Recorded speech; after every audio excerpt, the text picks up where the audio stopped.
সব মেয়েদেরকেই বিয়ের পরে শ্বশুর বাড়ি যেতে হয়। দিদির বিয়ে যাচ্ছে বল। আর কেউ আমাদের জ্বালাবে না রে। আর কেউ জানাবে না আমাদের, কেউ ডিস্টার্ব করবে। ঘরটা পুরো ফাঁকা হয়ে যাবে। দিদির রুমে আর কেউ থাকবে না বল তাহলে। আমি থাকবো, ওর রুমে আমি থাকবো। তুই থাকবি কেন? আরে এত কেন কাঁদছিস? এবার একটু চুপ কর। বৌদি, এখন আর উল্টো পাল্টা খরচা করলে হবে না, বুঝলি? বোনের বিয়েতে অনেক খরচা হবে। বোনের বিয়েতে অনেক খরচা হবে না?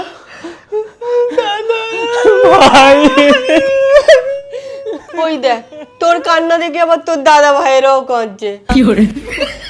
দাদা ভাই, তোরা কাঁদছিস কেন?